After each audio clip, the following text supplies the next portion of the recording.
미국 하버드대 강의실. 다양한 국가의 학생들이 숨죽인 채 한국 영상을 보고 있는데요. 영상이 끝나고 교수님이 강의를 시작하자 강의실에 있던 학생들은 모두가 경악을 하는데 대체 무슨 사연일지 오늘 사연 바로 시작하겠습니다. 안녕하세요. 제 이름은 엘로디 스펜서입니다. 흔치 않은 이름이죠? 부모님은 프랑스 문학을 좋아하셔서 제 이름을 그렇게 지었다고 해요. 하지만 저는 뉴욕에서 태어나고 자란 전형적인 미국인이에요. 지금 하버드 대학에서 국제관계학을 전공하고 있고 국제적인 갈등과 외교 문제, 그리고 군사적 전략에 관심이 많아요. 사실 군사와 외교는 어릴 때부터 제가 가장 흥미를 가졌던 분야예요. 늘 뉴스에서 미국과 중국, 러시아 같은 강대국들이 어떻게 세계 무대에서 서로의 힘을 겨루는지 보는 것이 흥미로웠죠. 저는 미국이 세계를 이끄는 주요 국가라는 사실을 당연하게 받아들이면서 자랐어요. 그리고 그런 강대국들만이 세계에서 진정한 힘을 가지고 있다고 생각했죠. 하지만 그와 반대로 저는 한국이라는 나라에 대해서는 그다지 중요하게 생각하지 않았습니다. 물론 K-팝이나 드라마 같은 문화적인 측면에서 한국이 최근 몇 년간 세계적으로 큰 인기를 끌고 있다는 것은 알고 있었어요. 룸메이트가 K-팝 팬이라 저도 그 영향을 좀 받았고요. 하지만 군사적 측면에서 한국이 세계적인 강대국들과 어깨를 나란히 할 거라고는 생각해 본 적이 없었어요. 군사 강국이라고 하면 떠오르는 나라는 언제나 미국, 중국, 러시아였죠. 저는 이 나라들이 세계 군사 질서를 주도하고 방위 산업에서 중요한 역할을 한다고 생각했어요. 한국이라는 나라는 그저 문화적인 영향력으로 세계의 이름을 알리는 정도일 거라고 생각했죠. 그러니 제가 한국에 대해 갖고 있던 인식은 상당히 제한적이었어요. 한국이 군사적으로 중요한 나라라고는 한 번도 생각해 본 적이 없었습니다. 그러던 어느 날, 저는 방위산업과 군사적 협력을 다루는 수업에 들어가게 되었어요. 군사학과 외교 문제를 다루는 이 수업은 제가 가장 기대하던 강의 중 하나였죠. 세계 강대국들의 군사적 전략과 외교적 갈등에 대한 내용을 배울 수 있을 것 같아서 무척 기대가 됐어요. 하지만 강의가 시작되기 전에 같은 수업을 듣는 한 중국인 친구와 이야기를 나누게 되었어요. 이 친구는 저보다 방위산업에 대해 더 많이 알고 있는 것처럼 보였고 자연스럽게 한국에 대한 이야기가 나왔죠. 그 친구는 한국을 철저히 무시하는 태도를 보였습니다. 한국이 방위산업에서 무슨 역할을 하겠어? 라며 웃으면서 말했죠. 한국은 그저 아이돌이나 드라마로 조금 유명해진 나라일 뿐이야. 그것도 중국을 베껴서 겨우 유명해진 거지. 한국은 군사적으로는 거의 미국이나 중국에 의존하는 나라야. 방산 시장에서는 아무 존재감도 없어. 저는 그 친구의 말을 들으면서 문화적인 측면은 의구심이 들었지만 방위산업에서는 그게 맞는 말이라는 생각이 들었어요. 사실 저도 그렇게 생각하고 있었거든요. 한국이 방위산업에서 중요한 나라가 될 거라는 생각은 전혀 해본 적이 없었으니까요. 그날 이후 저는 한국에 대해 더더욱 관심을 가지지 않게 되었어요. 한국이 군사적으로 얼마나 큰 역할을 하겠어? 라는 생각이 제 머릿속을 떠나지 않았습니다. 그리고 솔직히 말하자면 한국을 방위산업에서 중요한 나라로 여기지 않았던 건 제 고정관념 때문이었죠. 그렇게 한국에 대한 무관심 속에서 수업이 시작되었어요. 저는 그저 미국과 중국, 러시아에 대한 이야기를 기대하며 수업을 듣기 시작했죠. 며칠 전 평소와 같이 수업을 들어갔는데 강의 주제가 한국의 방산 산업과 국제적 협력이었어요. 저는 약간 당황스러웠어요. 사실 수업을 시작하기 전에는 왜 하필 한국이지? 한국이 방산 산업에서 과연 중요한 이야기가 나올까? 라는 생각이 머릿속에서 떠나지 않았습니다. 저는 그저 한국이 미국의 군사 동맹국 중 하나로 독자적인 군사적 역량을 갖추고 있다고는 전혀 생각하지 않았어요. 교수님은 강의를 시작하면서 먼저 한국의 방위산업 역사에 대해 설명하기 시작했어요. 솔직히 처음에는 별로 관심이 가지 않았습니다. 하지만 곧이어 교수님이 현무5 미사일에 대한 영상을 보여주셨을 때 제 머릿속이 확 바뀌기 시작했습니다. 영상을 통해 보게 된 한국의 군사기술은 제가 생각했던 것보다 훨씬 더 강력했고 정교했어요. 저는 그 영상을 보는 순간 눈을 떼지 못했어요. 이 미사일이 지하 벙커 같은 목표물을 정밀 타격하는 장면은 정말 충격적이었죠. 영상이 끝나고 나서도 저는 한동안 말문이 막혔습니다. 한국이 이런 첨단 기술을 가지고 있었단 말이야? 라는 생각이 계속 머릿속을 맴돌았죠. 그동안 한국을 군사적으로 별로 중요하지 않은 나라라고 생각했던 제 고정관념이 순식간에 깨진 순간이었습니다. 교수님은 이어서 한국의 방산 산업이 어떻게 발전해 왔는지를 설명하셨습니다. 그리고 한국이 더 이상 무기나 방산 기술을 수입하는 나라가 아니라 오히려 전 세계에 무기를 수출하는 방산 강국이 되었다는 사실을 강조하셨어요. 교수님은 현무5 미사일이 단순한 전술 무기가 아니라 한국이 독자적으로 개발한 최첨단 기술을 보여주는 사례라고 말씀하셨어요. 이 미사일은 한국이 독자적으로 개발한 정밀 유도 미사일로 그 파괴력과 정밀도가 세계적으로도 주목받고 있다는 설명이 이어졌죠. 저는 한국이 방산 기술에서 이 정도로 발전했을 줄은 전혀 예상하지 못했어요. 그리고 교수님은 한국이 그동안 미국, 러시아, 중국과 같은 강대국들에만 의존하는 나라가 아니라고 말씀하셨어요. 이제는 독자적인 군사 기술을 바탕으로 세계 무대에서 경쟁하고 있으며 방산 분야에서 혁신적인 기술을 선보이고 있다는 점을 강조하셨어요. 수업이 이어지면서 교수님은 한국의 방산 산업뿐만 아니라 최근에 일어난 국제 외교 문제를 다루기 시작하셨어요. 이번에는 한국과 우크라이나 간의 외교적 긴장에 대한 이야기가 나왔습니다. 사실 저는 우크라이나와 한국이 어떤 관계가 있을지 전혀 몰랐기 때문에 그 주제는 조금 의외였어요. 우크라이나는 전쟁 중이었고 전 세계에서 군사적 지원을 받기 위해 필사적인 상황이라는 것을 알고 있었지만 한국이 그들과 어떤 관계를 맺고 있을지는 전혀 생각해보지 않았거든요. 교수님은 먼저 최근에 있었던 주일 우크라이나 대사의 논란을 설명하셨어요.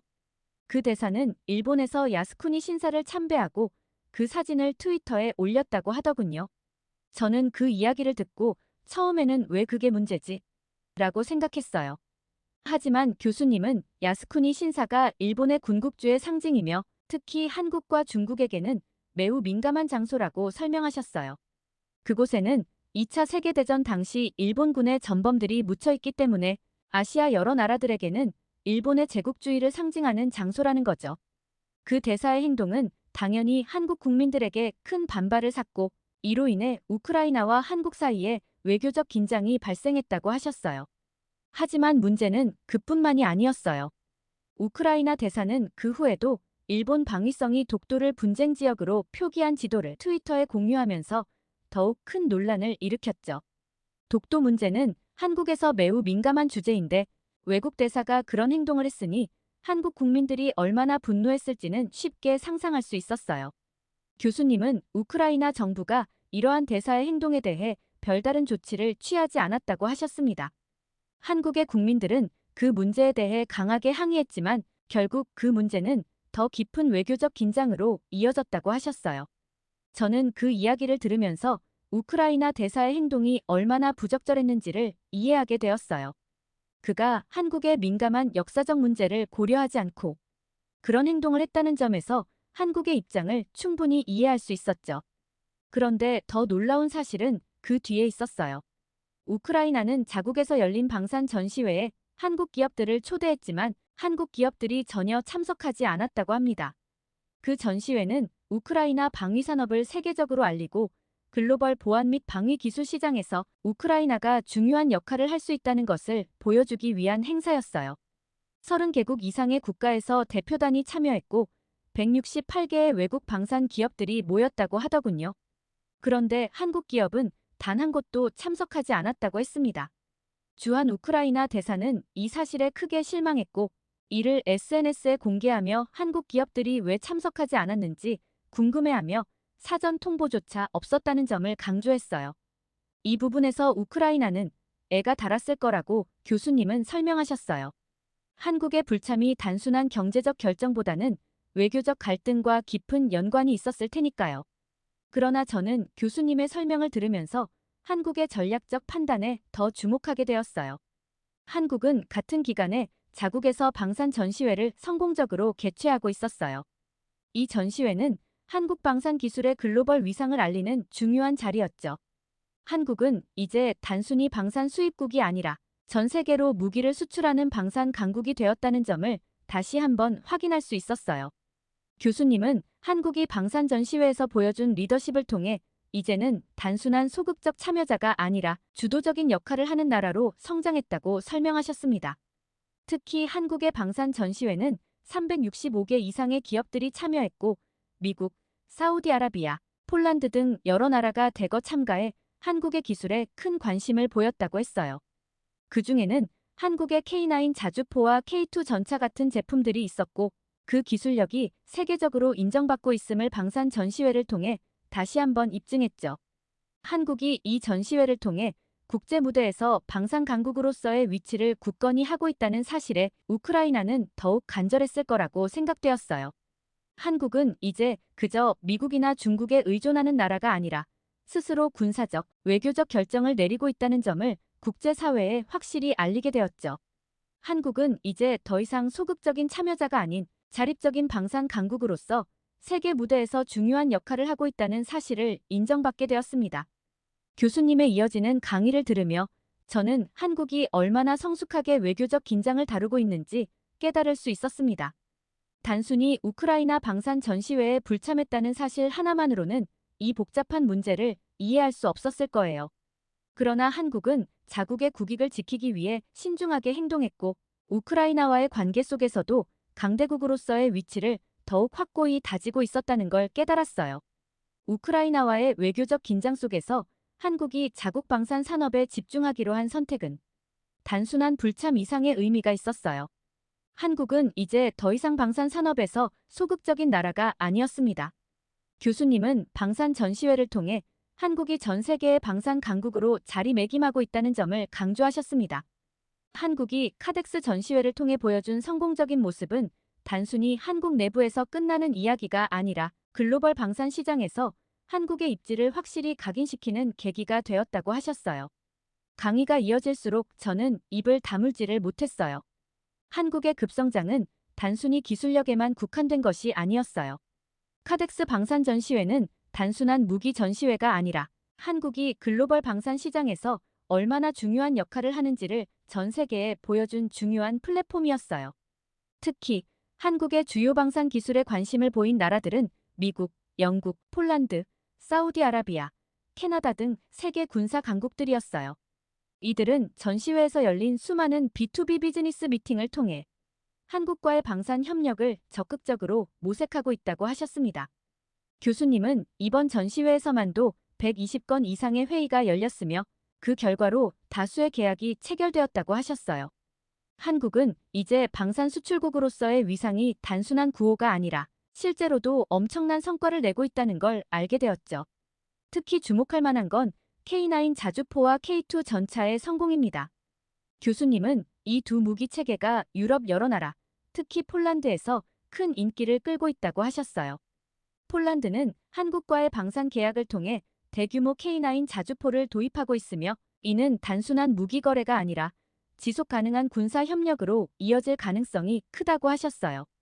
방산 전시회는 그저 한국 방산 기술을 자랑하는 자리가 아니었어요. 한국은 이번 전시회를 통해 자국의 글로벌 방산 리더십을 확립했어요. 교수님은 특히 카덱스가 아시아 최대 규모의 방산 전시회라는 점을 강조하며 한국이 이제는 미국이나 중국 같은 나라들과도 어깨를 나란히 할 수 있는 군사적 기술력을 가지고 있다고 설명하셨어요. 그리고 그 기술력은 단순히 전통적인 무기에만 한정된 것이 아니라 미래 전쟁을 대비한 첨단 기술에까지 확대되고 있었죠. 한국은 이제 드론, AI 기반 전술 시스템, 사이버 방어 기술까지 방산 산업의 주요 영역으로 삼고 있었습니다. 카덱스에서는 이와 같은 미래 전쟁 기술들이 대거 소개되었고 이는 단순히 현재의 전쟁 환경에 머무르는 것이 아니라 다가올 전쟁의 양상까지 대비하고 있다는 점에서 매우 인상 깊었어요. 한국이 방산 기술에서 이러한 첨단 기술을 선도하고 있다는 사실은 한국이 단순한 방산 강국을 넘어 미래 전쟁의 중심 국가로 성장하고 있음을 보여주고 있었죠. 카덱스가 끝난 후에도 한국과 협력을 모색하는 여러 나라들의 요청이 이어졌다고 해요. 교수님은 특히 사우디아라비아와 카타르 같은 중동 국가들이 한국의 방산 기술에 큰 관심을 보였고 이번 전시회를 통해 여러 계약이 체결될 예정이라고 하셨습니다.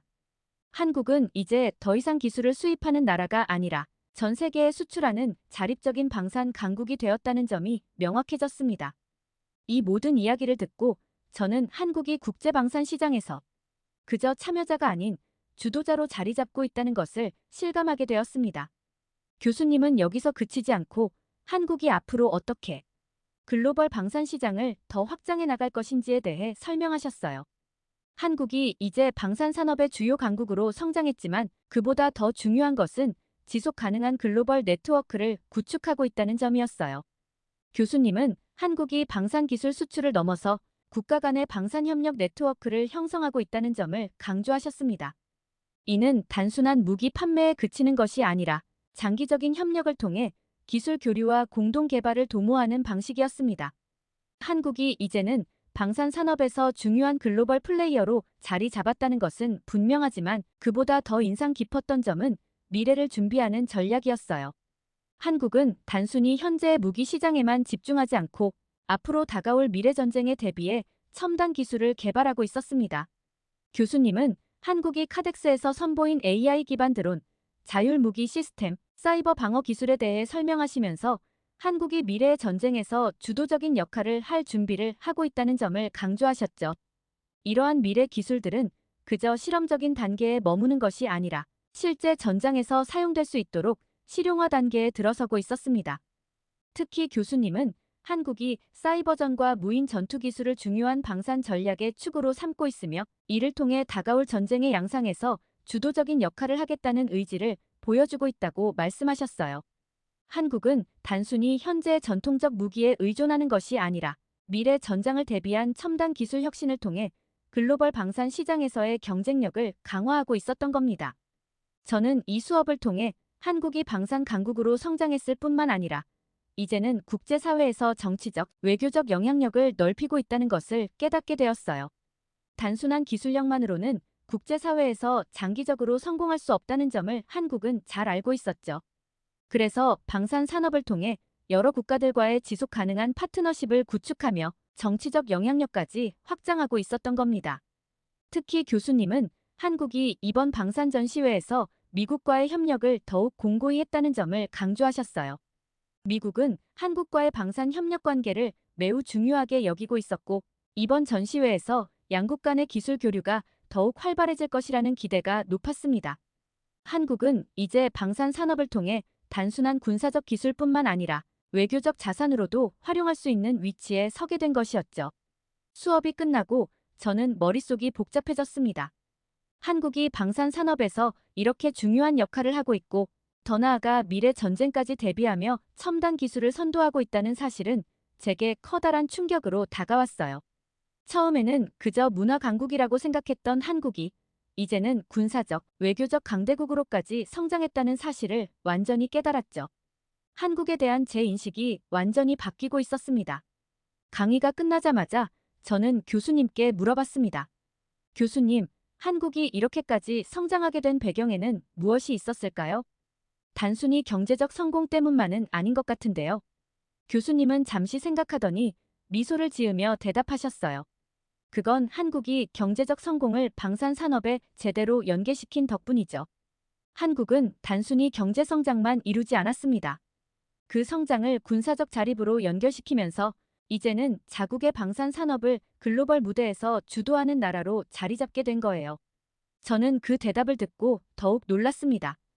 단순히 돈이 많아서 기술을 개발한 게 아니라 한국은 자주 국방을 실현하기 위해 스스로의 기술력을 계속 키워가며 자립적인 방산 강국이 된 것이었어요.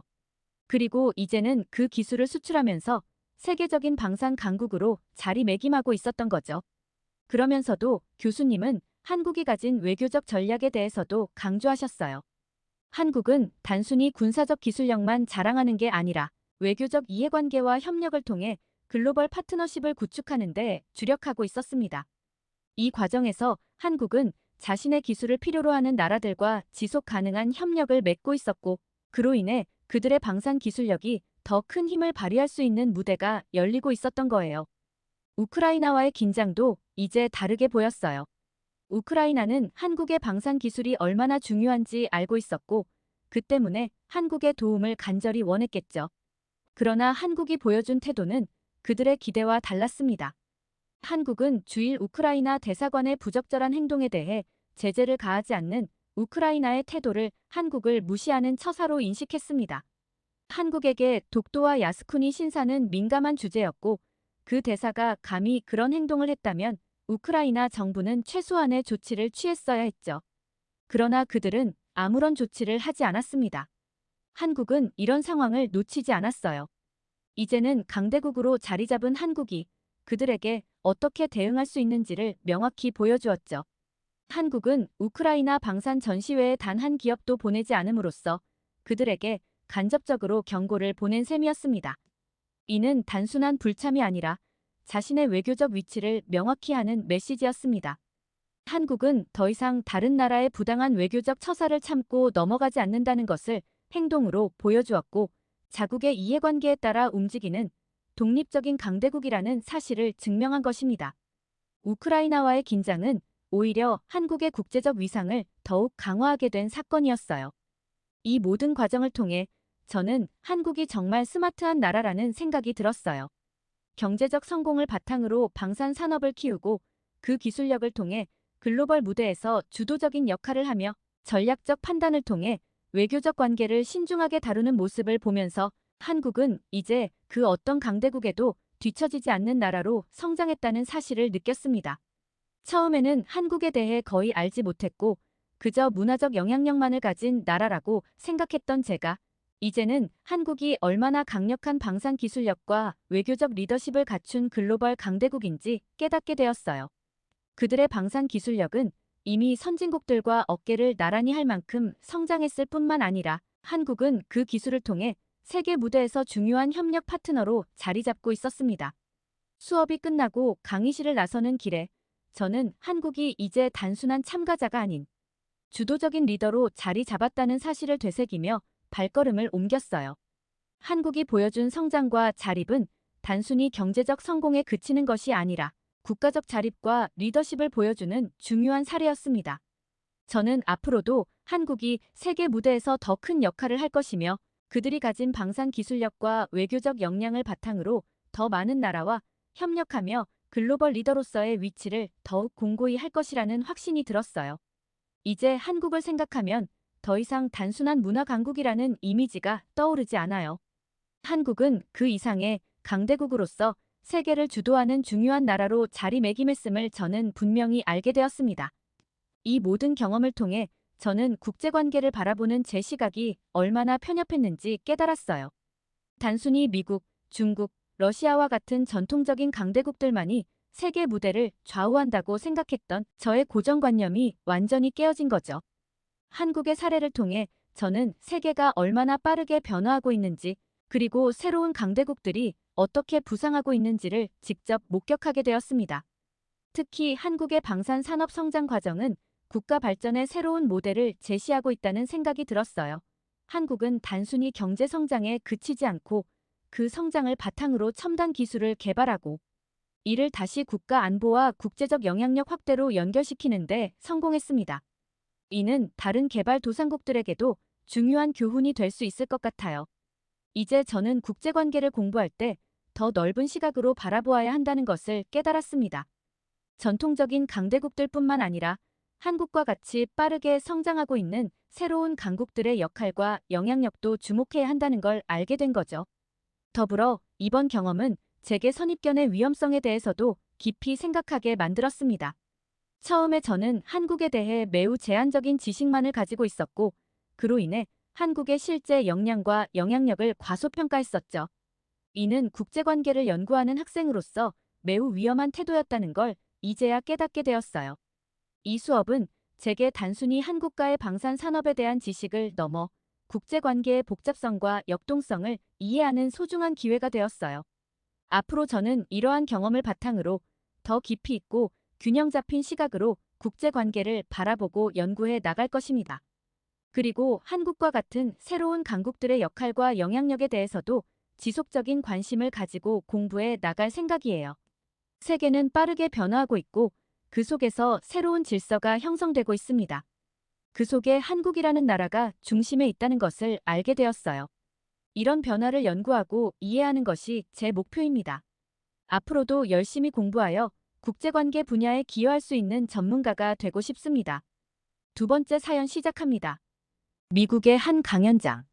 마이크를 든 여성이 무대에서 사람들을 바라보며 깊게 숨을 내쉬고 천천히 강연을 시작합니다. 전 세계는 한국을 따라가야 합니다. 그 여성의 첫 한마디에 강연을 들으러 온 사람들은 웅성거리기 시작하고 여성의 강연이 끝난 뒤에는 모두가 일어나 기립박수를 치기 시작하는데 대체 무슨 사연일지 오늘 사연 바로 시작하겠습니다. 안녕하세요. 저는 에밀리입니다. 미국의 한 환경보호단체에서 일하는 평범한 직원이에요. 매일 아침 일어나면 창밖으로 보이는 도시의 풍경을 바라보며 오늘은 무엇을 할 수 있을까라는 생각을 하죠. 높은 빌딩들 사이로 보이는 푸른 하늘과 가끔씩 지나가는 새들을 보면서 이 도시가 더 깨끗하고 푸르러질 수 있을지 고민해요. 하지만 최근 들어 그 생각이 과연 내가 하는 일이 의미가 있을까로 바뀌었어요. 환경을 위해 열심히 일하고 있지만 세상은 별로 달라지지 않는 것 같았거든요. 매일 뉴스에서 보도되는 환경 문제들을 보면서 무력감을 느끼곤 했죠. 매일 아침 사무실에 출근해서 환경 관련 보고서를 작성하고 캠페인을 기획하고 시민들에게 환경 보호의 중요성을 알리는 일을 해요. 컴퓨터 앞에 앉아 끊임없이 자료를 찾고 보고서를 작성하는 일은 때로는 지루하게 느껴지기도 해요. 하지만 이 모든 노력이 언젠가는 큰 변화를 가져올 거라는 희망을 놓지 않으려고 해요. 때로는 거리로 나가 서명 운동도 하고 기업들에게 환경 친화적인 정책을 채택하도록 설득하기도 해요. 사람들의 무관심한 반응이나 기업들의 거절에 낙심할 때도 있지만 그래도 포기하지 않고 계속 노력하고 있어요. 하지만 매일 뉴스에서는 여전히 환경 오염과 기후변화로 인한 재난 소식이 끊이지 않았어요. 어느 날 사무실에서 동료들과 점심을 먹으며 이야기를 나누고 있었어요. 우리가 하는 일이 정말 의미가 있을까? 제가 한숨을 쉬며 말했죠. 동료들도 비슷한 고민을 하고 있는 듯 했어요. 그렇게 하루하루를 보내던 어느 날 상사인 마이클이 제 책상으로 다가왔어요. 에밀리, 내가 미국 초등학교, 중학교 교사들을 대상으로 환경 보호에 대한 강연을 해보는 건 어떨까? 그의 제안에 저는 놀랐어요. 제가요? 하지만 저는 그런 큰 강연을 해본 적이 없는데요. 마이클은 미소를 지으며 말했어요. 넌 충분히 할 수 있어.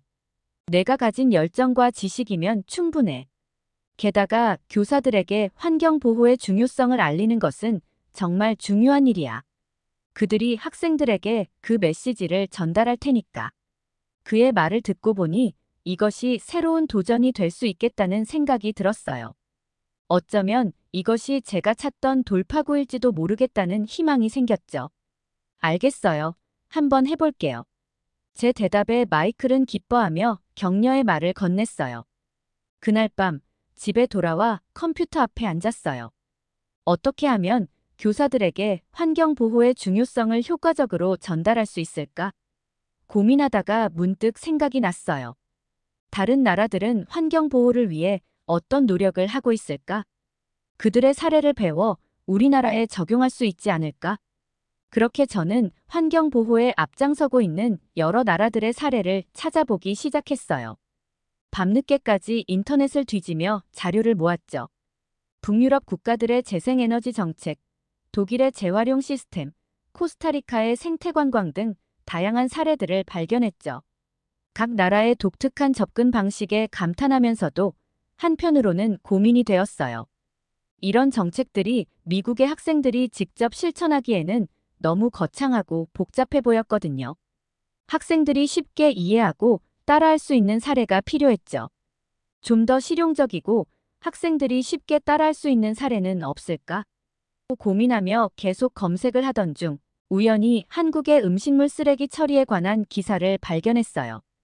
기사 내용은 놀라웠어요. 한국은 음식물 쓰레기의 98%를 재활용한다는 거예요. 이는 미국의 40% 재활용률과는 비교도 안 되는 수치였죠. 기사를 읽으면서 제 마음은 점점 흥분되기 시작했어요. 이거야. 이런 사례가 바로 내가 찾던 거야. 한국의 음식물 쓰레기 처리 시스템은 단순하면서도 효과적이었고 무엇보다 일상생활에서 쉽게 실천할 수 있는 것이었어요. 학생들도 쉽게 이해하고 실천할 수 있을 것 같았죠. 그 순간 저는 결심했어요. 한국에 직접 가서 이 시스템을 눈으로 확인해 봐야겠어. 물론 쉬운 결정은 아니었어요. 먼 나라로의 여행이었고 언어도 통하지 않는 곳이었죠. 하지만 이것이 제가 찾던 답일지도 모른다는 직감이 들었어요. 그래서 용기를 내기로 했죠. 다음 날 아침, 저는 마이클에게 제 계획을 설명했어요. 한국에 가서 그들의 환경보호 시스템을 직접 보고 오고 싶어요. 그리고 그 경험을 바탕으로 강연을 준비하고 싶어요. 마이클은 잠시 생각하더니 고개를 끄덕였어요. 좋은 생각이야. 가서 많이 배우고 와. 그렇게 저의 한국 여행 준비가 시작되었어요. 비행기 티켓을 예약하고 한국의 환경단체들과 연락을 취했죠. 제 마음은 설렘과 긴장으로 가득 찼어요. 과연 어떤 경험을 하게 될까? 정말로 의미 있는 무언가를 발견할 수 있을까? 한국행 비행기에 오르면서 저는 이 여행이 단순히 강연 준비를 위한 것이 아니라 제 인생의 전환점이 될 수도 있겠다는 생각이 들었어요. 그리고 그 예감은 정확했죠. 한국에서의 경험은 제 삶을 완전히 바꿔놓았으니까요. 비행기가 인천국제공항에 착륙했을 때 저는 깊은 숨을 들이쉬었어요. 한국을 처음 방문하는 거라 조금 긴장이 되기도 했고 내가 예상했던 것과 다르면 어떻게 하지 하는 걱정도 있었거든요. 하지만 공항을 들어서자마자 걱정보다 한국의 깨끗함에 놀랐어요. 공항 내부는 물론이고 공항에서 서울로 향하는 길목까지 모든 것이 정돈되어 있었죠. 길가의 나무들, 깨끗한 도로, 그리고 질서 있게 움직이는 사람들. 모든 것이 신선하게 다가왔어요. 특히 눈에 띈 것은 곳곳에 설치된 분리수거 쓰레기통이었어요. 일반 쓰레기, 재활용품, 그리고 음식물 쓰레기를 구분해서 버릴 수 있게 되어 있었죠. 이런 세세한 분리수거 시스템을 보면서 이래서 한국의 재활용률이 높은 거구나라는 생각이 들었어요. 서울에 도착해서 첫 번째로 방문한 곳은 한국환경공단이었어요. 그곳에서 만난 김태호 씨는 한국의 음식물 쓰레기 처리 시스템에 대해 자세히 설명해 주셨어요. 우리나라는 2005년부터 음식물 쓰레기의 직매립을 금지했어요. 그 이후로 음식물 쓰레기 재활용률이 꾸준히 증가해 현재는 98%에 이르고 있죠. 김 씨의 설명을 들으면서 저는 깜짝 놀랐어요. 와, 정말 대단해요. 그렇게 높은 재활용률을 어떻게 달성할 수 있었나요? 김 씨는 미소를 지으며 대답했어요. 크게 세 가지 요인이 있어요. 첫째, 시민들의 적극적인 참여예요. 둘째, 정부의 체계적인 정책이죠. 그리고 마지막으로 효율적인 처리 기술이에요. 그의 설명을 들으며 저는 깊은 감명을 받았어요. 특히 시민들의 참여가 중요하다는 점이 인상 깊었죠. 시민들이 어떻게 이렇게 적극적으로 참여하게 되었나요? 김 씨는 웃으며 제 말에 대답했어요. 오랜 시간 동안의 교육과 캠페인, 그리고 제도적 뒷받침이 있었어요. 예를 들어, 음식물 쓰레기 종량제 시스템을 도입해서 버리는 양에 따라 비용을 내도록 했죠. 이런 정책들이 시민들의 인식을 바꾸는데 큰 역할을 했어요. 저는 고개를 끄덕이며 생각에 잠겼어요.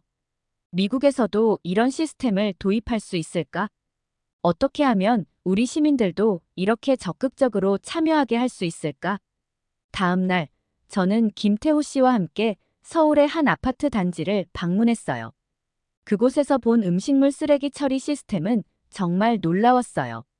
각 가정에서 나온 음식물 쓰레기를 무게를 재어 배출하고 그 양에 따라 요금을 부과하는 시스템이었죠.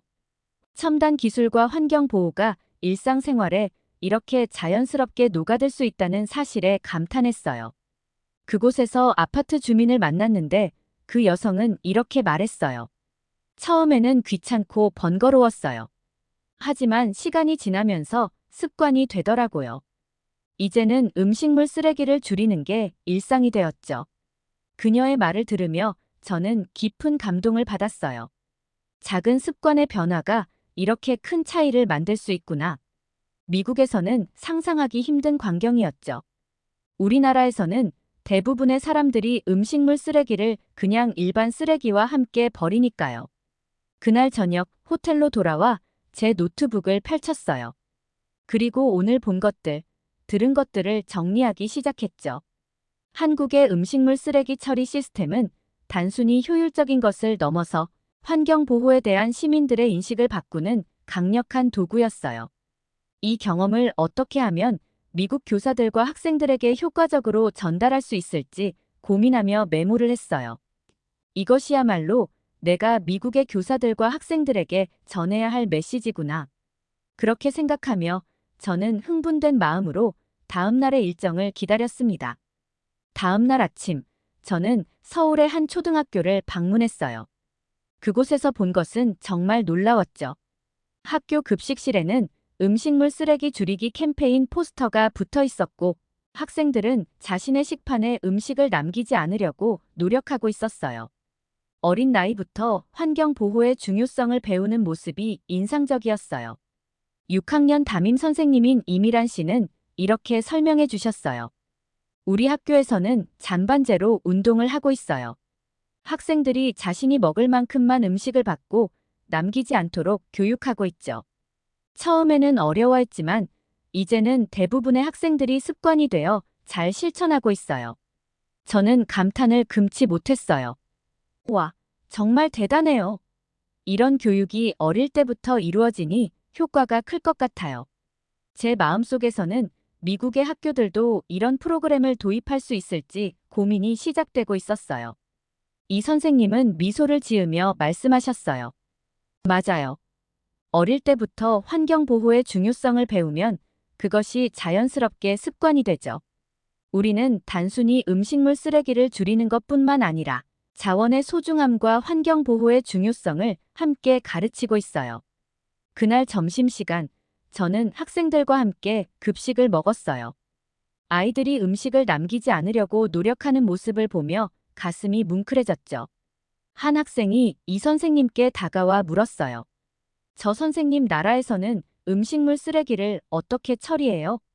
이 선생님이 학생의 말을 제게 전달해 주셨을 때 저는 잠시 말문이 막혔어요. 미국의 현실을 있는 그대로 말하기가 부끄러웠거든요. 우리나라는 아직 많이 부족해. 하지만 너희들처럼 열심히 노력하면 우리도 언젠가는 좋아질 거야. 그 말을 하면서 저는 결심했어요.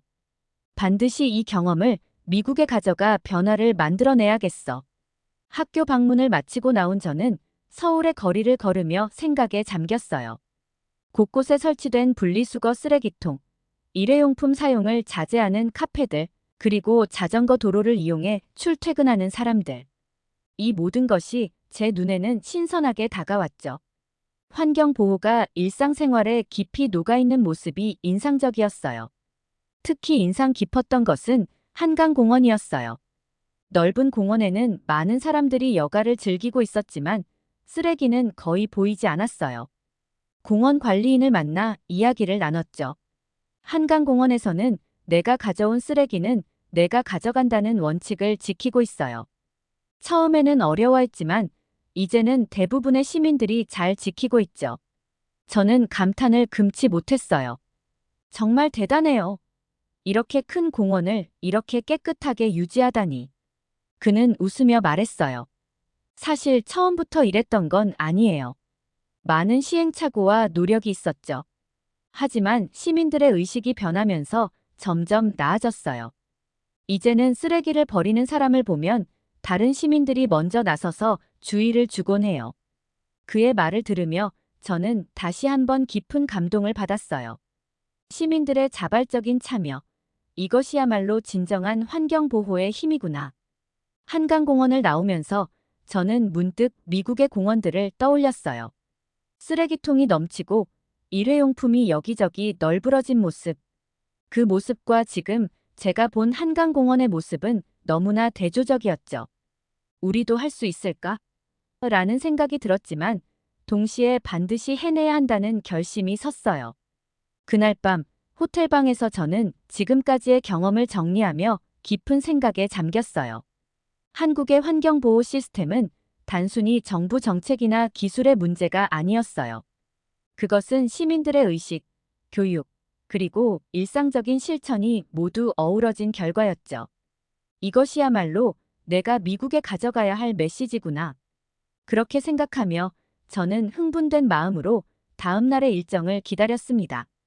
다음 날, 저는 서울의 한 재활용 센터를 방문했어요. 그곳에서 본 광경은 정말 놀라웠죠. 각종 재활용품들이 정교하게 분류되고 처리되는 과정을 직접 볼 수 있었어요. 그곳에서 만난 센터의 관리자인 김영호 씨는 이렇게 설명해 주셨어요. 우리 센터에서는 하루에 약 200톤의 재활용품을 처리하고 있어요. 플라스틱, 유리, 종이 등을 각각 분류해서 재활용 업체로 보내죠. 저는 궁금해서 물었어요. 그렇게 많은 양을 어떻게 처리하나요? 미국에서는 재활용품 처리가 큰 문제인데.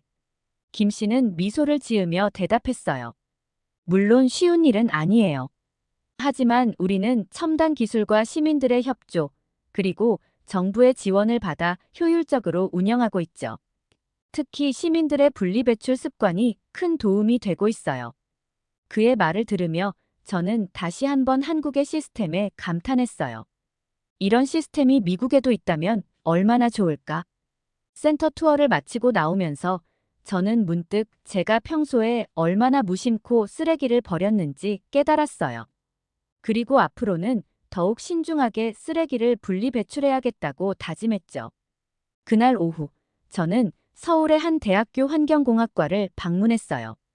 그곳에서 만난 박성훈 교수님은 한국의 환경정책과 기술 발전에 대해 자세히 설명해 주셨죠.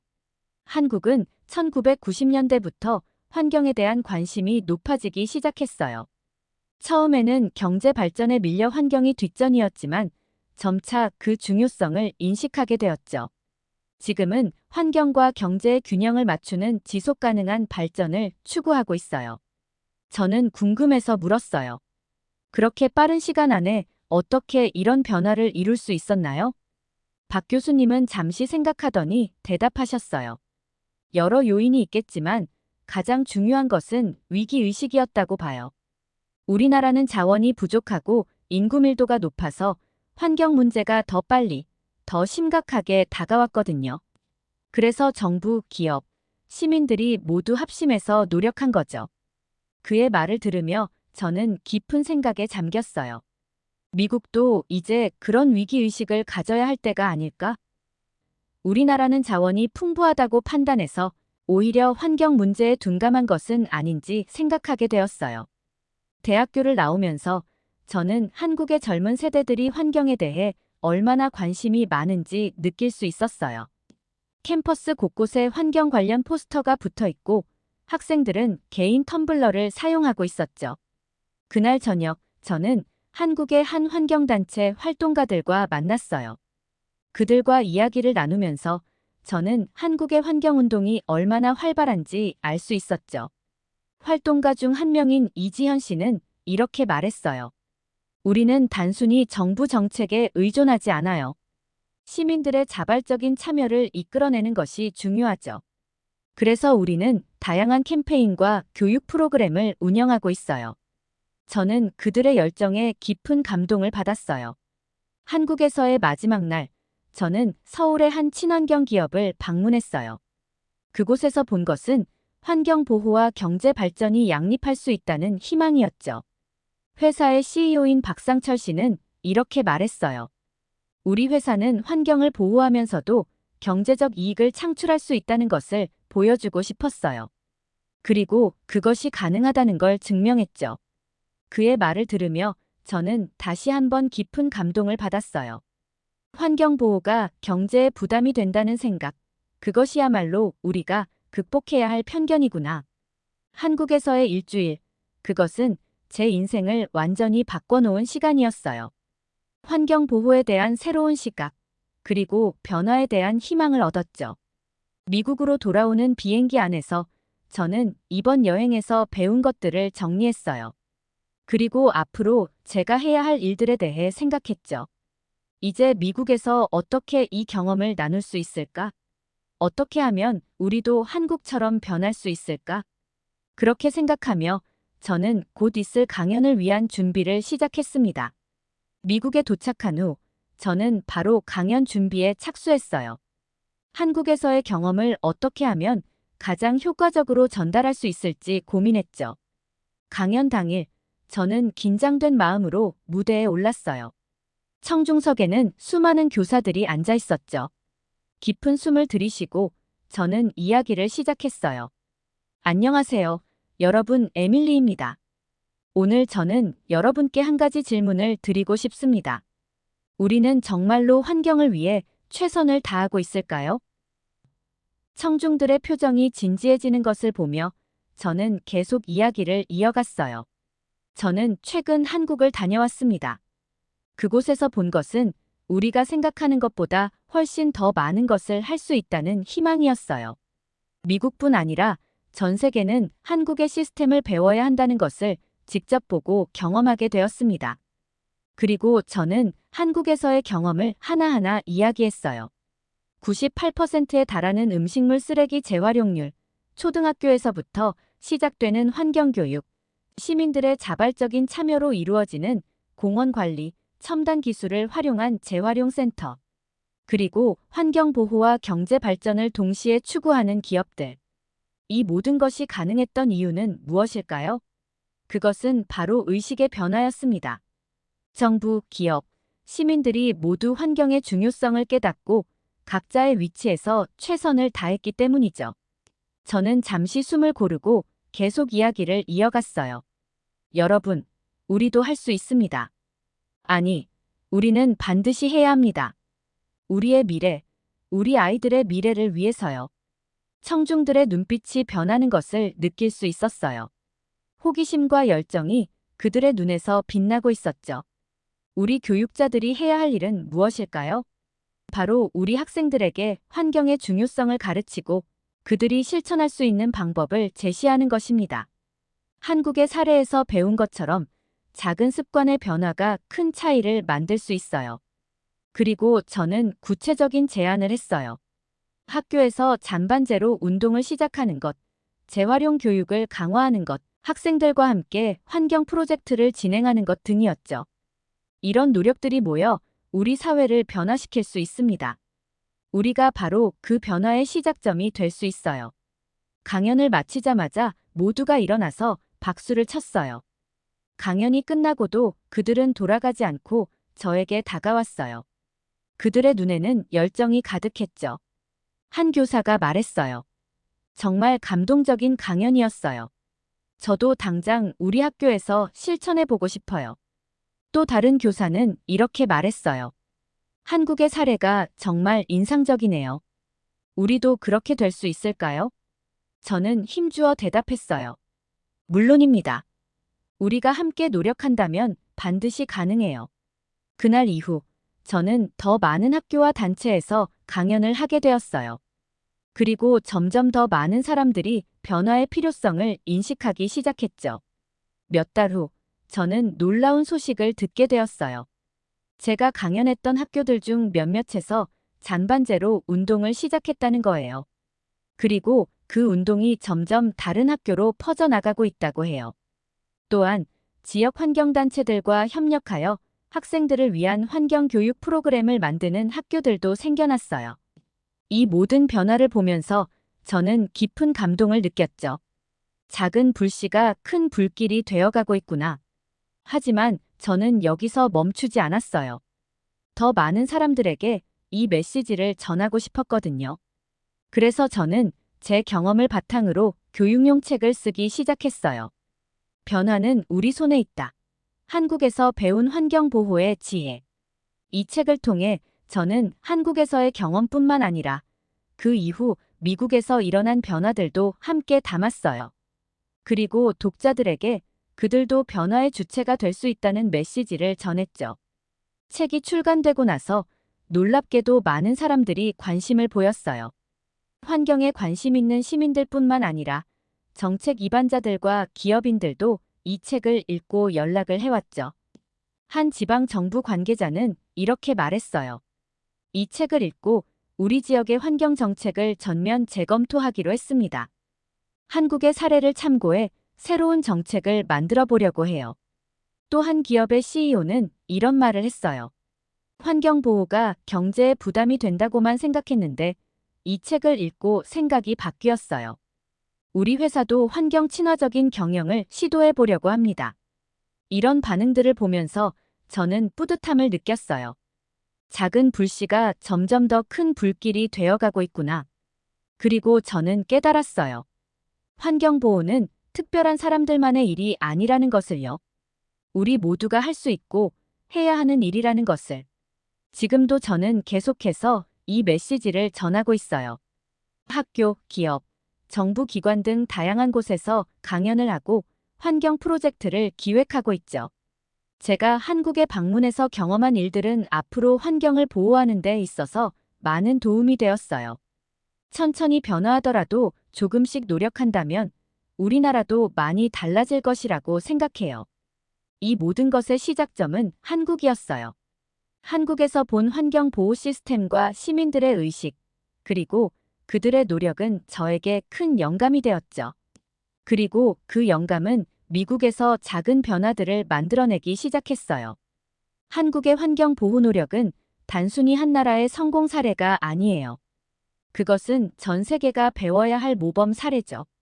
특히 미국과 같은 선진국들이 더 큰 책임감을 가지고 환경 보호에 앞장서야 한다는 것을 깨닫게 해주었어요.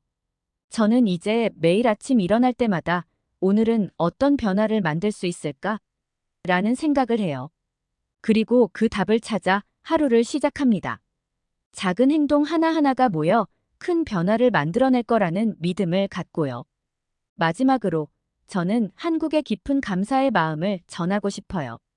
한국의 환경 보호 시스템과 시민들의 노력이 없었다면 저는 지금과 같은 변화를 만들어내지 못했을 거예요. 오늘 사연이 재미있으셨다면 구독과 좋아요, 알림 설정까지 부탁드립니다. 더 재미있는 사연으로 돌아오겠습니다. 이상 감동 탐험이었습니다.